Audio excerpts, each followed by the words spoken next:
Welcome back, my Wonderlings. I hope you've enjoyed almost 2 full weeks of fun, scary stories. I have enjoyed sharing them with you. Now, on day 13, Halloween, I give you this month's episode. By now, you've probably realized that this year's spooky topic is ghost stories. If you're new here but love all things Halloween, be sure to check out our previous Halloween-centered episodes. Episode 9, Halloween, where we learned about the history of Halloween. Episode 24, where we talked to folks who run local haunted houses here in South Carolina. And episode 37, Horror Movies, where we discuss scary movies with founder of SC Horror Con, Jay Moulton. And this year, I give you another Halloween episode to indulge your love for all things spooky. And trivia. So without further ado, join me in this rabbit hole. If you dare.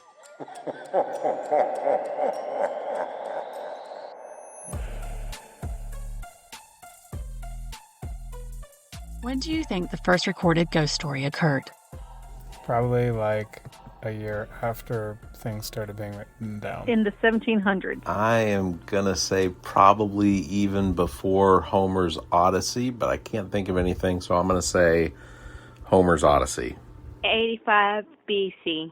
Ghost stories have been around for as long as people have been gathering together and telling stories. Folklore going back to ancient times in a variety of cultures recounts tales of spirits who return from the dead to haunt the living. The first recorded concept of ghosts likely hail from the ancient Mesopotamia between 8000 and 2000 BC.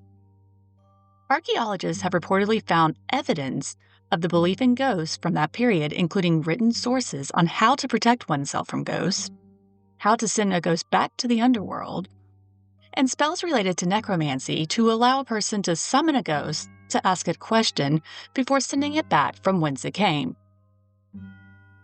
The Epic of Gilgamesh is one of the earliest and most well-known stories to include ghosts.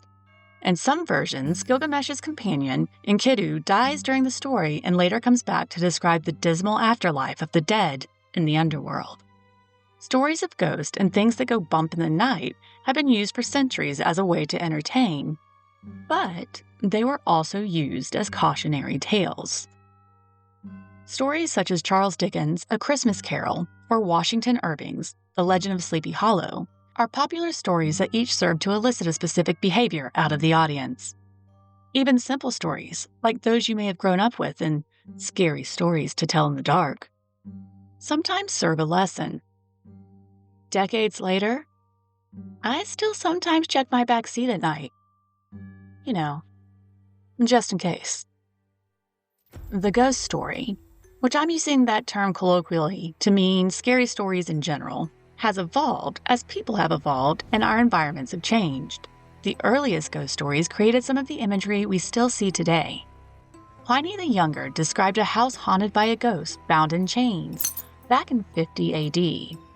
Centuries later, authors such as M.R. James, Oscar Wilde, and Charles Dickens all include ghosts in chains in their stories. But while some things are recurring as time passes, so too do the settings and nature of the scary stories we tell. Early ghost stories in America that came in with the settlers often included vengeful spirits or creatures like vampires, and often had a religious component to them. This was fairly different than the take on ghosts that the indigenous people had, who viewed the spiritual world as important to the living and didn't see apparitions as evil. As the country was settled and people came in contact with new creatures, the stories shifted to things like the Jersey Devil and other cryptids. P.S. If you're interested in cryptids, check out episode 4, Cryptids, as well as episode 35, where I speak to James Maxey, author of Cryptids, How We Know They're Real. Then, the late 1600s brought about stories of witches, and they became a common component in ghost stories. Following the Civil War in the 1860s, ghost stories shifted to tales of fallen soldiers haunting battlefields. By the late 1800s, stories of serial killers began being whispered around the hearth, and even now, nearly every town has an urban legend or tale that everybody knows. At some point, ghost stories transitioned from primarily oral stories to authors embracing the genre and penning entire stories or books that were spooky. Who are some famous or not famous authors who you are aware of who write ghost stories? I don't know any. M.R. James. You just told me the same name like 9 days in a row. I can't remember that name, though. Sheridan Le Fanu. Alvin Schwartz is the only one I can think of. Edgar Allan Poe. Lovecraft. Henry James. Poe. Dean Koontz. Stephen King. Oh, Stephen King. I forgot about him. Those are all great storytellers.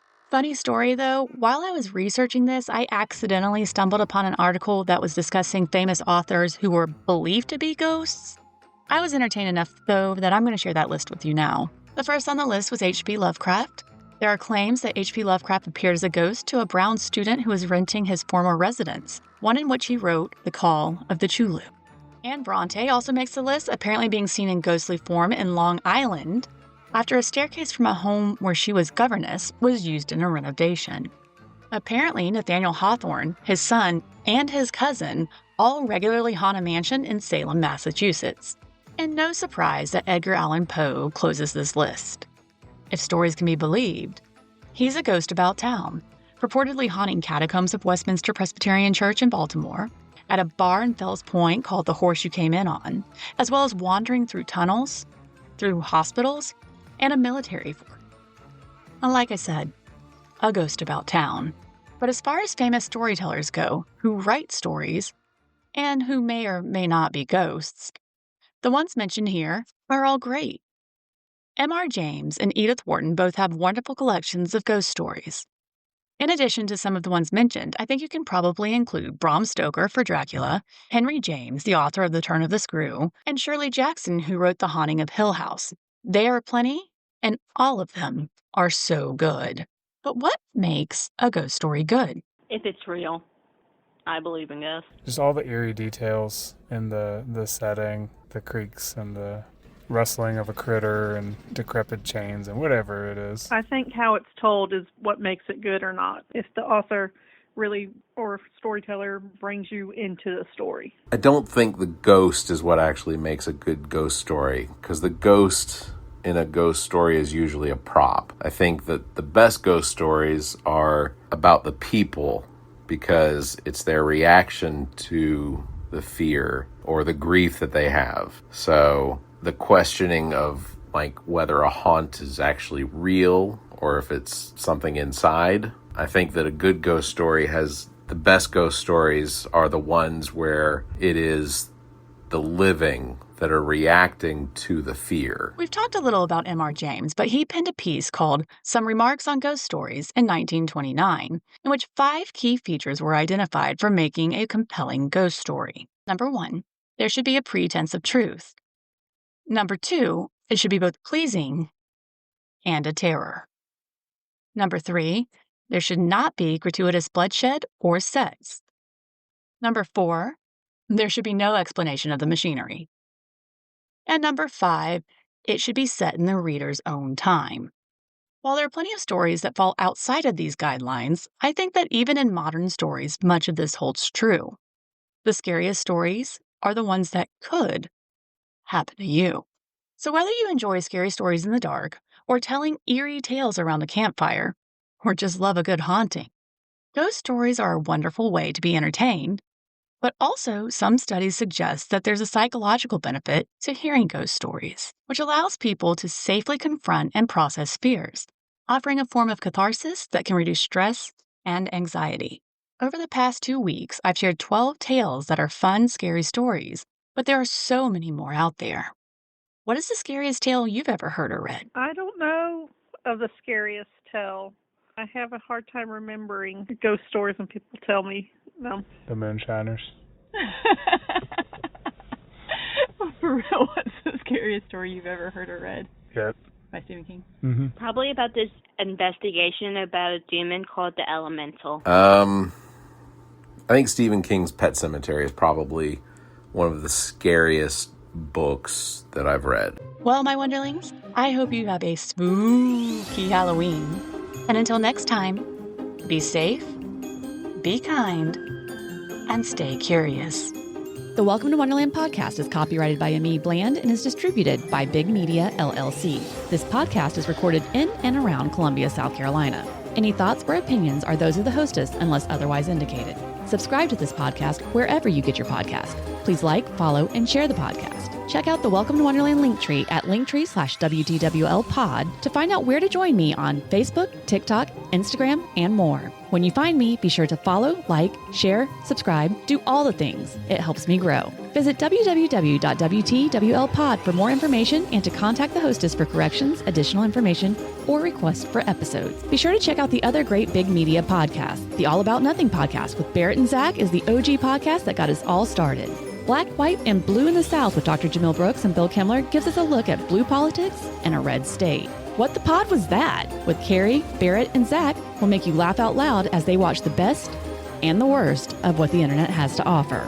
For a look at politics in South Carolina through the eyes of three young women, check out Politically Speaking, a new addition to the Big Media collection. Thanks for listening. Or books. Or books.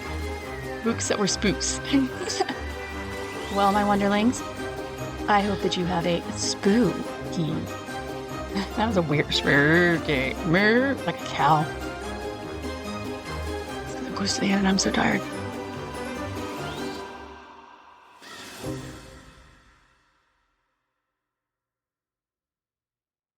The preceding podcast is solely owned by its host or hosts and is distributed by Big Media LLC. Copyright 2025, all rights reserved.